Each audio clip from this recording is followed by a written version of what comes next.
अस्सलाम, welcome to the session. मैं doctor Zaheer Khalid. आज की वीडियो में मैं आपको बताऊंगा कि आज जो बुल हम जानवर के लिए इस्तेमाल करते हैं, गाय को हम जिस सीमन से क्रॉस करवाते हैं, उसका आगे आने वाली नस्ल पे क्या असर होता है। एक चीज़ याद रखें, ब्रीड की बेहतरी एक ही सूरत में हो सकती है कि आपने बुल कौन सा इस्तेमाल किया है। गलती क्या होती है, गाय को प्रेगनेंट करवाना है, गबन करवाना है, हमने क्या कहा, डॉक्टर साहब आए जी, डॉक्टर साहब सीमन रख दो जेड़ा भी तुहाडे तो प्यार होया। और इस तरह करने के बाद हम उम्मीद कर रहे होते हैं कि इस गाय की जो आगे बच्ची आएगी वो माँ से बेहतर होगी। ऐसा नहीं होता। आपने फैसला करना है कि आपकी जो गाय है, इसके बाद जो बच्ची आनी है, आप किस किस्म की बच्ची लेना चाह रहे हैं। जैसे आपकी गाय है, उसकी हाइट छोटी है, आपने उसमें उस बुल का सीमन इस्तेमाल करवाना है, उस बुल का बीज इस्तेमाल करवाना है जिस बुल की हाइट अच्छी होगी। जैसे आपकी जो गाय है, उसका जो हवाना है, अडर है, जो वो लटका हुआ है, घुटनों तक आया हुआ है, ठीक है जी, और उसको अक्सर साड़ू के प्रॉब्लम रहते हैं, तो आपने वो बुल यूज़ करना है जिसकी अडर स्कोरिंग सबसे अच्छी होगी, मजबूत हवाना होगा। कुछ गाय हैं जिनके लिगामेंट्स टूट जाते हैं हवाने के, आपने वो बुल यूज़ करना है जिसके हवाने के लिगामेंट्स मजबूत हों। आपके फार्म पे गाय ऐसी खड़ी हैं जो फार्म की दूध की जो फैट LR है वो बहुत कम देती हैं, आपने वो बुल यूज़ करना है जिसकी फ़ैट LR बेहतर हो, ताकि आने वाली जो बच्ची हैं उनका दूध गाढ़ा पैदा हो। ठीक है। आपके फार्म पे रिपीट ब्रीडिंग के प्रॉब्लम है, आप जानवरों को सीमर रखते हैं लेकिन ज़्यादा जानवर रिपीट कर जाते हैं, कहीं आप नेगेटिव फर्टिलिटी वाला बुल तो नहीं यूज़ कर रहे। अगर आपने इस मसले को हल करना है तो आप पॉजिटिव फर्टिलिटी वाला बुल यूज़ करेंगे। सो आने वाली जो नस्ल है वो टोटली आपके हाथ में है कि आपने कौन सा बुल इस्तेमाल करना है और किस मकसद के लिए इस्तेमाल करना है। अभी आपको मैं ये कुछ जानवरों की सक्सेस स्टोरी बताऊंगा कि किस तरह से बुल का असर होता है आने वाली नस्ल के ऊपर। एक बात याद रखें, जो भी बच्ची पैदा होनी है उसमें उसका जेनेटिक पोटेंशियल, उसके अंदर दूध कितना होना है, दूध की फ़ैट कितनी होनी है, बीमारी से लड़ने की ताकत कितनी होनी है, ये सारी चीज़ें डिपेंड करती हैं पिछले 3 बुल जो उस नस्ल में इस्तेमाल किए गए थे। मतलब उस जो बच्ची थी उसका जो फादर था वो आपने कौन सा इस्तेमाल किया, उसका फादर कौन सा, इस तरह से जो लास्ट आपने 3 बुल यूज़ करने हैं ना पेडिग्री में, उनका 87% इम्पैक्ट है आने वाली नस्ल के लिए। अब ये एक सक्सेस स्टोरी है जो बताने के लिए इस विला को हम बना रहे हैं। आप इन बच्चियों के हवाने देख सकते हैं, सबके हवाने घुटने से ऊपर हैं, जितनी भी बच्चियाँ हैं यहाँ देखेंगे हवाने घुटने से ऊपर हैं। जो टीट है इनके थान है, जो उनकी प्लेसमेंट अपनी अपनी जगह पे हैं, दूर दूर हैं, और हवाने टाइट हैं, दूध से भरे हुए हैं। आप ये सारी चीज़ें देख सकते हैं। तो ये कैसे पॉसिबल हुआ? ये पॉसिबल इस तरह से हुआ कि 2017 में इस फार्म के 3 प्रॉब्लम थे। वो प्रॉब्लम क्या थे? जानवरों की हाइट ज़्यादा थी, हाइट और लेंथ बहुत ज़्यादा थी, जिसकी वजह से जानवरों को जुलाई अगस्त में लेमनेस के मसले बड़े आते थे, हेल्थ के प्रॉब्लम बहुत ज़्यादा आते थे। दूसरा मसला क्या था? जानवरों के हवाने अच्छे नहीं थे, लटके हुए हवाने थे, जानवरों को आए रोज मस्टाइटिस रहना और हवाने के प्रॉब्लम भी चलते थे। तीसरा मसला था दूध की फ़ैट और LR का।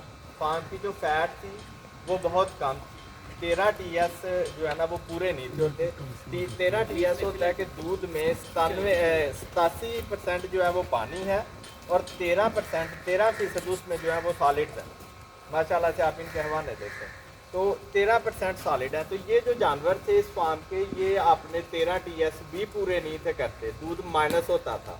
तो 2017 में इन्हीं 3 खूबियों पे काम किया गया। उससे ऑनवर्ड जितने भी बुल इस्तेमाल किए गए, वो वाले बुल इस्तेमाल किए गए जिनकी अडर स्कोरिंग आउट क्लास थी, तो ताकि जानवरों के जो लटके हुए थे हवाने थे वो भी ना रहें, हवाना जो है वो जिस्म के साथ लग जाए, पीछे को आ जाए और आगे नाफ की तरफ जाए, जो इसके थाना है वो अपनी अपनी जगह पे दूर दूर खड़े हों। और डेफिनेटली प्रोडक्शन तो है ही है कि दूध में भी इजाफा हो। तो आज 6 साल बाद ये चीज़ हमें मिली, ये एक ब्रीड मिली, इसकी हाइट भी मीडियम है, ठीक है जी। इनके आप हवाने देख सकते हैं, हर बच्ची का हवाना जो है ना वो अडर से तकरीबन एक कह लेंगे कुछ 6 इंच 8 इंच जो है ना ऊपर है। इनके थनों की प्लेसमेंट देखें, फिर सबसे अहम चीज़ फर्टिलिटी थी, वो भी बेहतर हो गई। सबसे अहम चीज़ क्या, मज़े वाली चीज़ वो ये थी कि अभी माशाल्लाह इस फार्म की जो फ़ैट है वो 5.2 फ़ैट है, जो कि मैंने आज तक किसी और फार्म पे नहीं सुनी। ठीक है जी, 5.2 फ़ैट। अक्सर लोग पूछते हैं कि जी ये बफलो का मिल्क बीच में ऐड करते हैं, गाय की, इम्पोर्टेड गाय की इतनी फ़ैट नहीं होती। इस फार्म की जो फ़ैट है वो 5.2 है सर्दियों की। गर्मियों की फ़ैट इनकी 4.8 4.9 पे फैट जाती है। सो ये है जेनेटिक गेन, ये है बुल का आने वाली नस्ल के ऊपर असरात कि बुल ने आने वाली नस्ल को कैसे बेहतर करना है। तो माशाल्लाह जो टारगेट थे वो तीनों अचीव हो गए। इनकी हाइट भी दरमियानी है, इनकी अडर स्कोरिंग भी आउट क्लास है और इनकी फ़ैट भी 5.2 है। और ये डाटा ऑन रिकॉर्ड है, अगर कोई देखना चाहता है वो फार्म विजिट करके इस डाटे को देख सकता है। सो हमेशा फार्म पे जब भी आपने बुल इस्तेमाल करना है तो अपना टारगेट रखें कि आपके फार्म पे मसले क्या चल रहे हैं और उन मसलों के लिए हल के लिए आपको जिस तरह की गाय चाहिए उस तरह का बुल इस्तेमाल करें। ये तीसरी एनिमल के ऊपर मेरी वीडियो है। इसमें एक फार्म था जिसकी प्रोडक्शन थी वो टॉप प्रोडक्शन थी 68 लीटर एक दिन में, वहाँ काम किया गया प्रोडक्शन के ऊपर। दूसरा फार्म था वहाँ काम किया गया लॉन्गेविटी के ऊपर कि जानवर जो हैं वो लंबा अरसा दूध दें और माशाल्लाह वो अचीव हुआ। ये फार्म है जहाँ फैट के ऊपर ज़्यादा काम किया गया और ये अभी 1000 लीटर के ऊपर एक दिन में 40 लीटर दूध प्लस करते हैं। मतलब मिल्क प्रोसेसिंग कंपनी इनका 1000 लीटर दूध उठा के लेके जाती है, लेकिन वो ऑलमोस्ट 1040 के हिसाब से पैसे पे करती है। 1040 लीटर दूध वो काउंट करती है क्योंकि इनकी जो फैट है वो ज़्यादा है, टीएस ज़्यादा बनते हैं। कुछ फार्म ऐसे होते हैं जैसे कि अगर कोई फार्म है वहाँ 1000 लीटर दूध के ऊपर 50 या 60 लीटर दूध डेली माइनस हो रहा है कि उनकी फ़ैट कम है, उनकी एलआर कम है, टीएस पूरे नहीं हो रहे, डेली का उनको 50-60 लीटर दूध की कटौती होती है।